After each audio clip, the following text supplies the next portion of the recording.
Good morning, students. Now we are going to start our new chapter, Civics, chapter number 4, Understanding Law. Civics में first and third chapter मैंने करवाया है, उसके बाद fourth chapter लिया है, अंडरस्टैंडिंग लॉ. नेक्स्ट वन, क्योंकि हमें अपने सिलेबस का 30% कम करना है, तो उसमें जो इम्पोर्टेंट चैप्टर्स हैं जो आगे भी आपको काम आएंगे, वही चैप्टर मैं आप लोगों को करवाने वाली हूँ. टॉपिक इन दिस चैप्टर, सबसे पहले what is the meaning of understanding law. Understanding मतलब समझना. लॉ, कानून, जो हमारे कानून बने हुए हैं छोटे से लेकर बड़े लेवल तक, कि हर चीज़ के लिए अपने देश में जो कॉन्स्टिट्यूशन बना उसके साथ ही कानून भी, हमारे लॉज बने, उन लॉज के अकॉर्डिंग ही हमारी जो कंट्री है, डेमोक्रेटिक कंट्री है, वो अपना वर्क करती है. अदरवाइज अगर लॉज नहीं होंगे, कानून नहीं होंगे, तो सब अपनी मन मर्जी चलाएंगे, तो उससे क्या होगा, देश में पीस नहीं रहेगी, शांति नहीं रहेगी.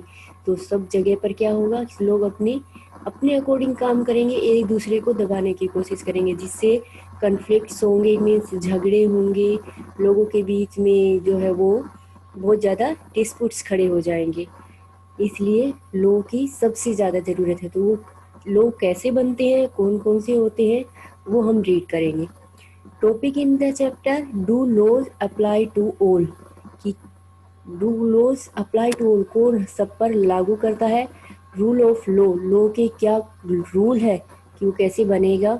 How rule of law establish in India, किस तरह से लॉ के, कानून के जो रूल्स हैं वो इंडिया में इस्टेब्लिश किए गए. How do new laws come about, और नया कानून कैसे बनकर सामने आता है. Unpopular and controversial law, unpopular यानी कि जो लोगों को पसंद नहीं होते हैं या जिनके बीच में बहुत ज़्यादा विवाद चलता है, ऐसे कानून कौन से हैं. सबसे पहले, do laws apply to all. All person in independent India are equal before the law.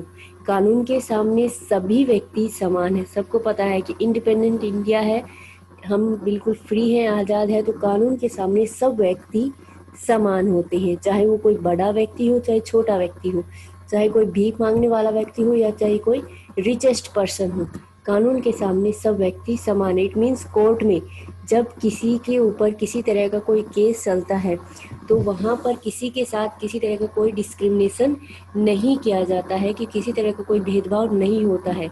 सज़ा, अगर किसी को मारने की सज़ा अगर किसी को 20 साल होती है, कि मारने, किसी को अगर मर्डर करता है कोई व्यक्ति, तो उसको 20 साल की सज़ा मिलती है, तो वो जो सज़ा है वो उस व्यक्ति को भी, कि चाहे कोई रिचेस्ट पर्सन है या कोई सेलिब्रिटीज़ है या कोई भी है, उसको भी वही सज़ा दी जाएगी जो एक, अगर किसी गरीब व्यक्ति ने किसी का मर्डर किया है तो उसको जो सज़ा दी जाएगी वही 20 ईयर्स उसमें फिक्स होगा. फॉर एग्जांपल मैंने आप लोगों को दिया, वो उसके जो क्राइम किया जाता है उसके अकॉर्डिंग जो होते हैं, वो जो पनिशमेंट होती है, सज़ा जो होती है, वो उसके अकॉर्डिंग डिसाइड की जाती है. सिचुएशन देखी जाती है कि किस सिचुएशन में क्या क्राइम किया गया था. The law can not discriminated between persons on the basis of their religion, caste और जेंडर. कानून किसी के भी साथ किसी भी बेस पर, यानी कि उसके रिलीजन, धर्म बेस पर, कास्ट बेस पर, या मैन या वुमेन, इस तरह से जेंडर बेस पर भी कोई उसके साथ किसी तरह का कोई भेदभाव नहीं करता है. एनी क्राइम और violation of law has specific punishment as well as a process through which the guilt of the person has to be established.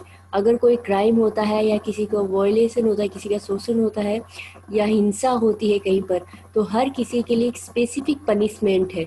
It means पहले से ही हमारे कॉन्स्टिट्यूशन में इंडिकेट किया गया है कि अगर वो कोई किस तरह का क्राइम किया गया है, किस तरह की हिंसा की गई है, उसके अकॉर्डिंग ही उसको सजा दी जाती है. रूल ऑफ लॉ, कानून के क्या रूल है. Means is that all laws apply equally to all citizens of the country and no one can be above the law.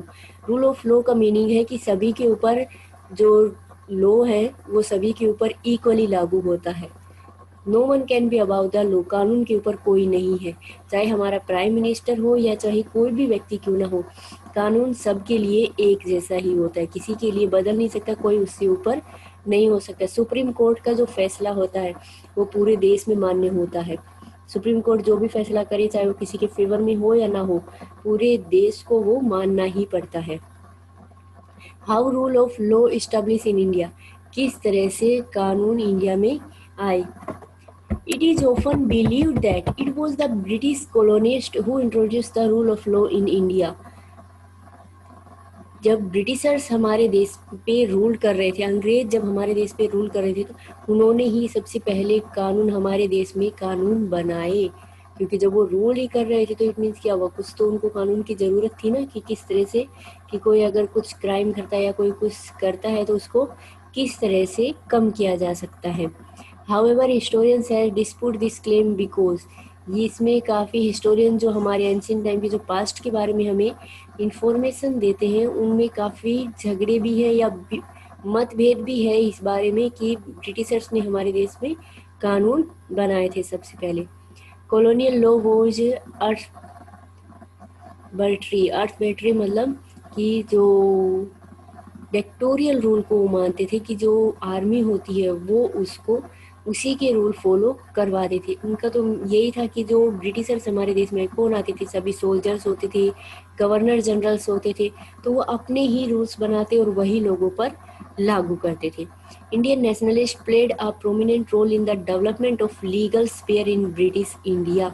जब ब्रिटिश इंडिया मीन जब ब्रिटिशर्स हमारे देश पर राज कर रहे थे, उस टाइम पर हमारे जो नेशनलिस्ट थे उन्होंने एक इम्पोर्टेंट रोल प्ले किया, किसमें, कि एक लीगल स्पेयर बने, एक लीगल फ्रेम बने कानून के लिए, कि वो पूरे देश पे सभी लोगों पर इक्वली लागू हो सके, ना कि वो कैसा हो, आर्मी रूल्स ना हो, या जो ब्रिटिशर्स है वो अपने अकॉर्डिंग सब कुछ रूल ना करे, या कानून अपने अकॉर्डिंग सारे ना हो, कुछ जो है वो इंडियन लोगों के फेवर में भी होने चाहिए। Nationalists wanted to change the ideas of law from a set of rules that they were forced to obey to law as including ideas of justice. Nationalists ये चाहते थे change the ideas of law, जो कानून बनाने के जो ideas हैं उनमें कुछ बदलाव चाहते थे, क्योंकि जो रूल्स बनाए गए थे ब्रिटिशर्स, और जिन रूल्स पर वो जो लोगों पर फोर्सली उनका पालन करने के लिए उनके ऊपर जोर डाला जा रहा था, यानी कि फोर्स किया जा रहा था। ब्रिटिशर्स ने जितने भी रूल बनाए वो फोर्सली सब पर लागू किए, क्योंकि वो इंडियन लोगों के अगेंस्ट में ही होते थे। इसलिए ब्रिटिशर्स ने उन जितने भी कानून बनाए उनको फोर्सली लागू किया, जबकि हमारे जो नेशनलिस्ट थे वो ये नहीं चाहते थे, क्योंकि अगर कानून बनता है तो ऐसा कानून होना चाहिए कि लोग जो है वो अपने आप से उसको फॉलो करें या अपने आप से उसको मानने के लिए तैयार हो जाए। By the end of the 19th century, the Indian legal professions began to use law to define the legal rights of Indian. 19th century की एंड में इंडियन लोगों ने जो प्रोफेशनल्स थे उन्होंने लीगल बना दिया, कि वो लीगल राइट्स लेकर आए इंडियंस के लिए, कि सभी के लिए कानून जो है इस तरह से होने चाहिए कि सभी लोग उसको फॉलो कर सके और फोर्सली उन पर लागू ना किया जाए। Indian judge also began to play a greater role in making decisions. Indian जो जज थे उन्होंने इसमें सबसे इम्पोर्टेंट रोल प्ले किया डिसीजंस लेने में, कि किस तरह के कानून बनने चाहिए, लोगों पर किस तरह से उसको लागू करना है, वो सब कुछ। Thus, in several ways, Indians played a major role in the evolution of the rule of law during the colonial period. काफ़ी सारे ऐसे तरीके थे जिससे इंडियन जो लोग थे उन्होंने इसमें सबसे ज़्यादा रोल प्ले किया जब ब्रिटिशर्स हमारे देश पर रूल कर रहे थे, तो उस टाइम पर, कि वो किस तरह से उन जो रूल्स हैं उनमें थोड़ा चेंजेस कर सके, ब्रिटिशर्स ने जो कानून बनाए हैं उनको थोड़ा चेंज करके और वो इंडियन लोगों के फेवर में ला सके। After independence the documents constitution served as the foundation on which our representative began making laws for the country. Independence मिलने के बाद, यानी कि 1947 के बाद जो डॉक्यूमेंट मीन जो कॉन्स्टिट्यूशन बना, उसमें सभी जो हमारे रिप्रेजेंटेटिव्स थे जिनको हमने इलेक्ट करके भेजा था, उन्होंने कंट्री के लिए नए कानून बनाए। Every year, several new laws made as well as existing ones revised by elected representative. और उन हमारे इलेक्टेड रिप्रेजेंटेटिव ने जो कानून बनाए उनको कुछ साल भी लगे, कुछ टाइम लगा, बट वो इस तरह से बनाए गए कि उनको निकालने की ज़रूरत नहीं पड़ेगी। जो पहले जो लॉ थे, ब्रिटिशर्स के बनाए हुए जो लॉ थे, उनको निकाल दिया गया और उनकी जगह दूसरे जो लॉज थे जो इंडियन लोगों के फेवर में थे वो बनाए गए। How do new laws come about. अभी जो अगर कोई भी नया लॉ, अगर उस टाइम पर तो जो ब्रिटिशर्स थे और उस टाइम पर इंडिया आज़ाद हो तो उस टाइम बनाने की ज़रूरत थी, क्योंकि पूरा जो गवर्नमेंट किसको चलाई थी, इंडियन लोगों को चलाई थी। इससे पहले कौन चलाता था, ब्रिटिशर्स चलाते थे। तो सबके लिए कुछ नियम, कुछ रूल्स बनाने ज़रूरी थी। तो उस टाइम पर वो बनाए गए थे। जो हमारे जो ड्राफ्टिंग कमेटी बनाई, इनकी कॉन्स्टिट्यूशन बनाने के लिए जो एक कमेटी बनाई गई थी 299 मेंबर्स की, उन्होंने वो सब कुछ बनाए थे। ठीक है, उस टाइम पर उन लोगों ने बनाए, वो चल रहा है। बट अभी अगर कोई न्यू कानून आता है, न्यू लॉ आता है, तो वो किस तरह से बनाया जाता है, वो किस तरह से लोगों पर लागू किया जाता है। The parliament has an important role in making laws. Parliament, आपने सुना होगा, पार्लियामेंट के 2 पार्ट्स है, राज्यसभा एंड लोकसभा। कोई भी जो कानून बनता है वो हमारी पार्लियामेंट में ही बनता है। जो हमारे जितने भी जो एमपीज होते हैं, जिनको हम इलेक्ट करके भेजते हैं, जो हमारे रिप्रेजेंटेटिव है, वो सब मिलकर कानून बनाते हैं। उसके बाद वो देश पर इम्प्लीमेंट होते हैं। There are many ways through which this takes place, often different groups in society that raise the need for a particular law. अगर कभी ज़रूरत पड़ती है कि अलग अलग ग्रुप के लोग होते हैं, क्योंकि पार्लियामेंट में जो हम एमपीज को चुनकर भेजते हैं, हर कैटेगरी से, हर रिलीजन से, हर एरिया से, हर एक एक व्यक्ति वहाँ पर होता है। तो सभी को पता होता है कि उनके लिए अगर कोई नया कानून आता है तो वो सही होगा या नहीं। तो ये जो कानून जो बनाए जाते हैं, ये सब लोगों की, जो हमारे रिप्रेजेंटेटिव है, हमें रिप्रेजेंट कर रहे हैं, क्योंकि हम तो डायरेक्टली रूल नहीं कर सकते। हम किसके थ्रू रूल कर रहे हैं, अपने रिप्रेजेंटेटिव के थ्रू। तो उनको पता है कि किस क्या अच्छा है, क्या बुरा है। तो वो जो डिसीजन लेते हैं, अगर वो किसी के फेवर में है, नए रूल्स बनाने के फेवर में है, कानून बनाने के, जब वो लागू होता है तो सब पूरे देश पर उसको इम्प्लीमेंट किया जाता है, सबको उसको फॉलो करना पड़ता है। As the parliament is sensitive to people's problems, so the process adopted for this issue to become a law. इसमें जो लोगों की प्रॉब्लम्स के लिए सेंसिटिव है, कि लोगों के सामने इस तरह का कोई कानून नहीं आना चाहिए जल्दबाजी में बनकर कि लोग उसको अडॉप्ट ही नहीं कर पाए, बल्कि है ना, ऐसा होना चाहिए कि लोग उसको अच्छी तरह से उसको अडॉप्ट कर सके, या फिर उसको फॉलो करने में उनको कोई प्रॉब्लम क्रिएट ना हो। From establishing the need for a new law to its being passed at every stage of the process, the voice of the citizens through various medium such as TV, newspaper, etc. is a crucial elements। और ये सब कुछ अगर लोगों कोई नया law बना दिया गया, लागू कर दिया गया है, तो हर स्टेज पर कि लोगों की जो वॉइस है, कि टीवी और मीडिया के थ्रू, न्यूज़पेपर के थ्रू लोग, जो हमारे जो जिन्होंने लॉ बनाए उन तक पहुंचती है कि वो क्या चाहते हैं, वो कितना, कि उसके फेवर में है या नहीं है।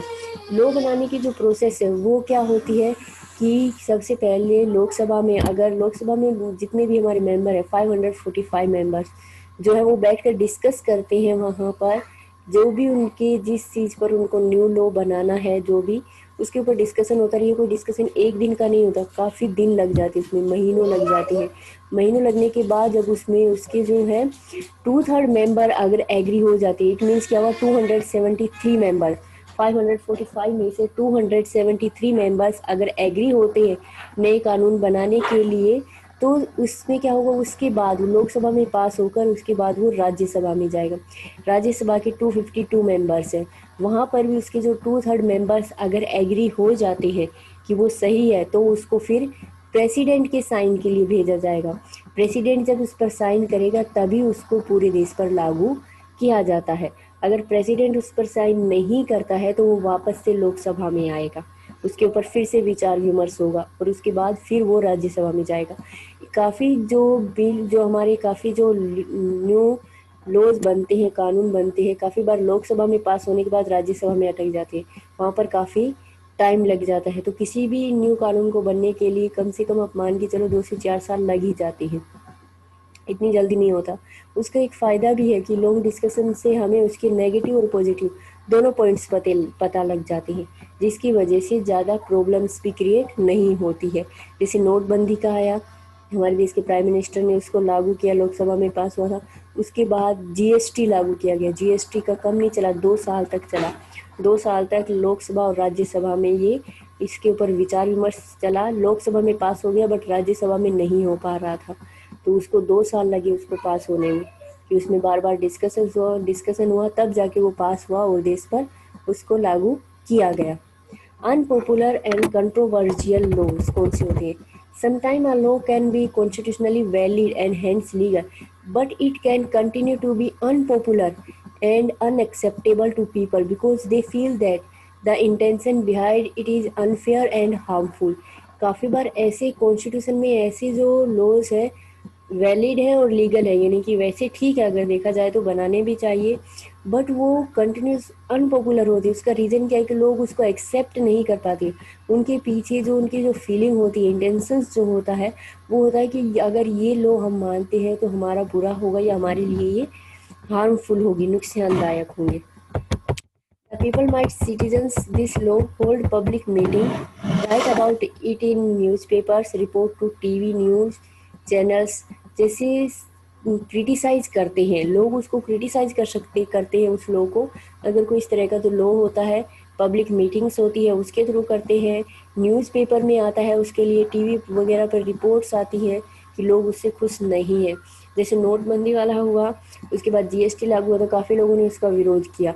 तो किसके थ्रू गवर्नमेंट को पता लग रहा है कि कौन विरोध किस तरह से हो रहा है? मीडिया के थ्रू ही गवर्नमेंट को पता लग रहा है। When a large number of people begin to feel that a wrong law has been passed, then the parliament has pressure to change the law. अगर बहुत ज़्यादा लोग मिलकर अगर ये डिसीजन लेते हैं या बहुत ज़्यादा लोग मिलकर उसके अगेंस्ट में खड़े होते हैं कि ये जो लॉ है वो गलत है, तो पार्लियामेंट के ऊपर प्रेशर बनता है उसको चेंज करने का, यानी कि उसके ऊपर दबाव आता है कि इस कानून के ऊपर दोबारा से विचार विमर्श किया जाए। After electing representative, it is duty of citizens to keep a check on them. हमारे जो रिप्रेजेंटेटिव है उनकी ड्यूटी है कि जो भी कानून बनाया गया है लोकसभा में या राज्यसभा में, पार्लियामेंट में, कुछ दोनों हाउसेज मिलाकर पार्लियामेंट में, वो चेक किया जाए कि वो सिटीजन्स के फेवर में है या नहीं, कि पब्लिक के फेवर में वो है या नहीं है। तो इस चैप्टर में हमारा कि कानून कैसे बनते हैं। इंडिपेंडेंस से पहले ब्रिटिशर्स के कानून लागू थे जो कि हमारे फेवर में नहीं थे, पूरे ब्रिटिशर्स के फेवर में थी। उनके जाने के बाद हमारे जो कानून बने, और कानून की ज़रूरत क्यों है? एक तो सबसे पहले उसकी नीड्स के लिए ही ज़रूरी है कि हमें पता होना चाहिए कि हमें कानून की ज़रूरत क्यों। अगर कानून ना हो, जैसे कि कोई क्राइम किया जाए और उसके ऊपर किसी तरह का कोई कानून ना बना हो, तो क्राइम कितनी ज़्यादा बढ़ जाएंगे। व्यक्ति खुद के अपने रूप जमाने के लिए क्या करेंगे? एक दूसरे को मारेंगे, झगड़े होंगे लोगों के बीच में, धर्म को लेकर सबसे ज़्यादा झगड़े होंगे। तो उन झगड़ों के लिए कि एक कानून बना दिया, अगर कोई किसी व्यक्ति को मारता है तो अगर उसको सज़ा दी जाएगी, अगर कोई किसी चोरी करता है तो सज़ा मिलेगी उसको, तो वो जो सज़ा मिलेगी, वो जो पनिशमेंट जो दी है, वही हमारी कानून है। कानून बना हुआ है ना कि बिना हेलमेट गाड़ी चलाने पर इतने रुपए आपको पे करने पड़ेंगे, आपका चालान कटेगा। तो उस डर से हम हेलमेट पहनते हैं, अपनी सेफ्टी के डर से नहीं, क्योंकि पब्लिक हमारी सेफ्टी ही कर रही है, सॉरी गवर्नमेंट हमारी सेफ्टी ही कर रही है, बट फिर भी हम किसके? पनिशमेंट के डर से कि चालान कटेगा, इस वजह से हम हेलमेट पहनते हैं। अगर किसी तरह का कोई कानून ना हो कि चोरी करने पर किसी को कोई सज़ा नहीं ना मिले, तो जो व्यक्ति कमा के आ रहा है, जिसके पास बहुत सारे रुपए हैं और जिसके पास बिल्कुल रुपए नहीं, वो तो उसको चाहिए मारपीट के लिए या चोरी करके लिए, तो क्या हो, तो शांति नहीं बनी रहेगी ना। तो देश में शांति बनाए रखने के लिए, सब कुछ सही ढंग से चलाने के लिए कानून की ज़रूरत होती है। तभी हम लोग, हमारे ऊपर जब एक प्रेशर होता है कि अगर हम ऐसा करेंगे, हमारे ऊपर एक डर होता है कि ऐसा करने पर हमें ये सज़ा मिलेगी, ऐसा करने पर ऐसा होगा, वही हमें गलत काम करने से रोकता है। तो वही हमारे कानून है, रूल्स एंड रेगुलेशंस है। ये चैप्टर है हमारा, कंप्लीट हो गया। Okay, thank you.